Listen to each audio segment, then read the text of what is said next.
They call me the Punisher. Because if you don't watch your mouth, I'm gonna rip you a new butthole. Nah, just kidding. So anyway, hi, it's me, Nails. I'm back. Did you miss me? I know I did.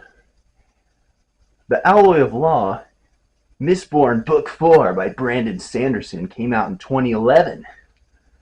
And it's the closest thing to a thriller he ever wrote.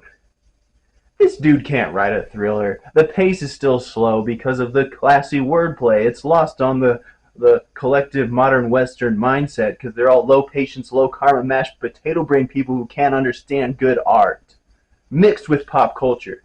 That I hope it doesn't sound as pretentious as I do, because the truth is, um, if you have just a smidgen of patience, it really rides the line between thriller and mind expanding intellectual stylistic edge to typically pop culture centric sci-fi action.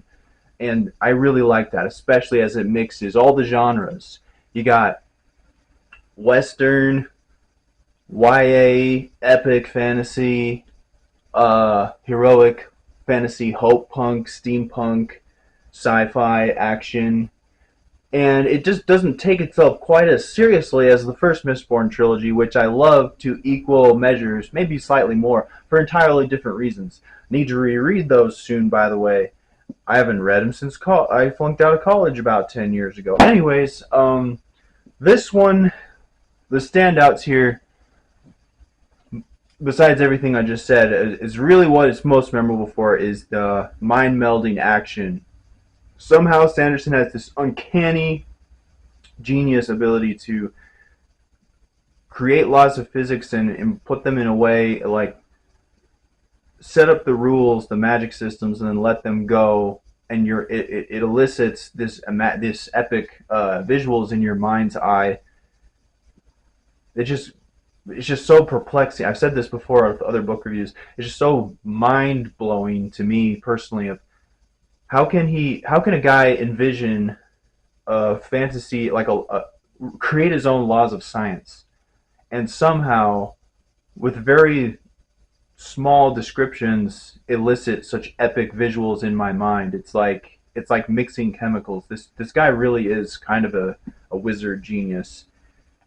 Um, Now the story is full of cliches and tropes, and there's some corny dialogue, which is kind of fun, and it's paradoxically comforting and nostalgic, and at the same time, just a little bit like, meh, we've seen it all before, like a million old school American movie tropes, and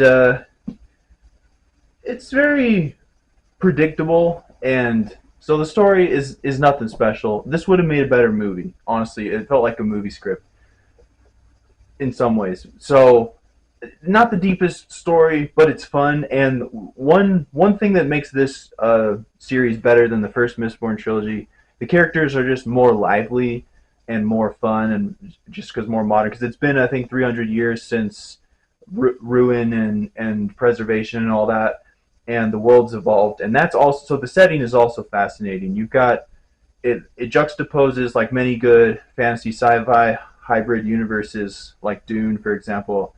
It juxtaposes sociological emerging evolutionary developments with our real world, and it just makes everything interesting. I could go into detail on that, but then I'd start sounding like a professor, and I don't want to.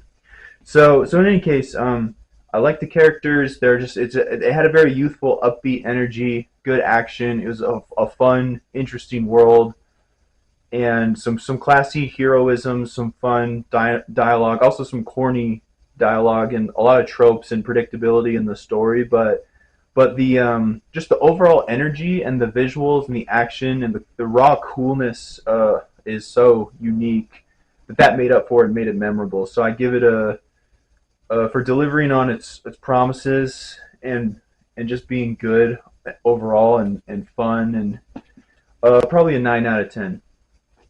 Highly recommend if you like if you want something unique that's action, fantasy, westerny, Um, with that's heroic. The Alloy of Law by Brandon Sanderson. Oh, I also forgot about the ethical paradigm between the hero and the antagonist about law and politics is also kind of interesting, and it's it had a very Batman dynamic going on, like ethical hero villain contrast and different perspectives. The villain was more interesting and complicated than your usual story like this, that where it was somewhat sympathetic. So pretty interesting, smart villain with some that was pretty unique powers, and altogether, it's just fun. It was just good. Wasn't his best work, but wasn't amazing, wasn't incredible, but it's definitely a recommended reading for me personally. I'm biased for the fact that I never get bored of heroic, hope inspiring um, themes, and if you want a more non-conventional, more challenging, more ethically complex story with less, comforting cliches, and you're tired of that, which is very understandable in America in the 2020s. Like the collective of fiction across all mediums has got so much of this that then I don't blame you. But I just have an uncanny level of patience for it. So you might give it a 6 out of 10. Well, I give it a 9. I don't know. Anyways, that's Alloy of Law by Brandon Sanderson from 2011. It's about 330 pages. I'm excited to read the next 3 books in the series, but I'm going to take my time with it because I'm still reading. I haven't even read book 3 of the Stormlight Archive, so I'm only like 10 years, 12 years behind now on my Stormlight reading. So in any case, may the force be with you.